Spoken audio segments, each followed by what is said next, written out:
Hi, I'm Dale Comstock. In this segment, I want to talk about water as it pertains to survival. There's three things we need in life to live. Obviously, we need oxygen. And without it, within minutes, we're dead. We need food, which we can go weeks without that. And then, of course, lastly, we need water. How long can we go without water? Well, it depends on your age, your health, your size. But on average, most people can go three to 5 days without water before they meet their demise. So in this segment, I'm talking a little bit about the deleterious effects of dehydration, as well. I'll talk a little bit about water storage and water, basically hoarding, if you will, for a survival situation. Body's approximately two-thirds water. So, and the water in the body is, obviously the lifeblood, because we need it for a lot of things. One, for blood volumization. Two, for lubrication of the joints. Three, we need it to remove toxins from the body, either through urination or through sweating. We need it for cooling down. So water has a lot of importance to us, obviously. So without it, as I mentioned earlier, your life expectancy is about 3 to 5 days without any water. There's nothing you can do about it, really. So having said that, talk a little bit about degradation in performance as it concerns water loss. So a loss of 2% body weight in water volume. So, for example, if you're a 200-pound person and you lose 2% of your body weight, that's 4 pounds. A gallon of water weighs 8.3 pounds. So losing 4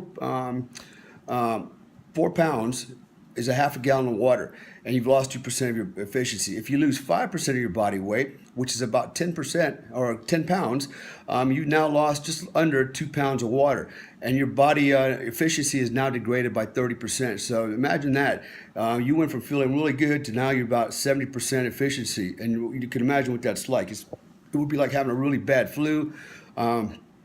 Being lethargic, not being able to think very clearly. There's a lot of issues with that. So, especially when you're an athlete, 2% is a huge loss in potential performance for your body. But when you think about a survival situation, when you start losing water, and it starts affecting your ability to think and to rationalize, and of course to stay healthy, it could mean the difference between life or death.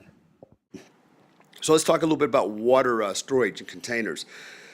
A couple things you can do. One, you can obviously store water bottles.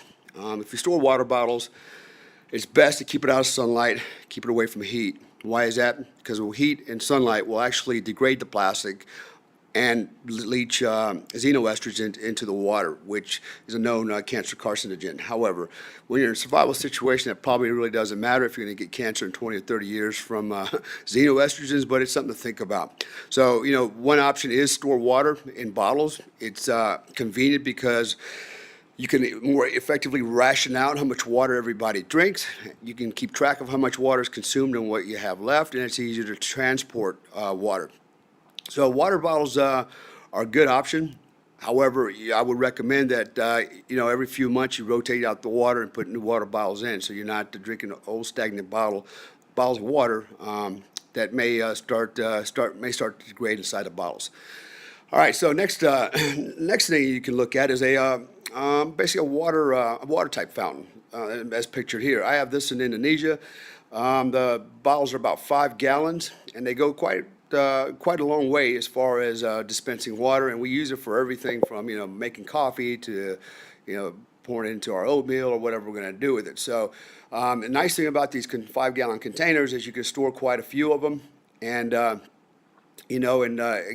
they're not quite as easy to transport, but they do kind of save a little bit of space, and for me, I find it kind of particularly convenient. The other thing I like is that all I have to do is make a phone call, and I can actually get the delivery man to come and deliver many of these bottles that I want. So I've got quite a few stocked up in my house as well. However, another thing I've done is I have a koi pond in the backyard. Now, in my koi pond, I've got a pretty large size fish filter, and so the water is actually pretty clean. I do have fish in there, koi fish. I have not just regular fish or koi fish, but I also put panfish in there. So we'll put them in there and they'll grow, and then we actually can take them out and have taken them out and actually fried them up. So we actually now have a water source and a food source. Now, if you're concerned about the purity of the water, and taking it out of the pond that obviously fish are swimming around in, There's a couple of things you can do to purify it. One is obviously boil it, boil the water for at least 5 minutes, bring it to a rolling boil, and then let it cool down. Or if you have Clorox bleach, you can add 8 drops of bleach or Clorox to every gallon of water, and that in itself will, again, kill any parasites that are in there and decontaminate the water. So Clorox is a good option for purifying water, especially if you don't want to spend a lot of time or fuel trying to heat water.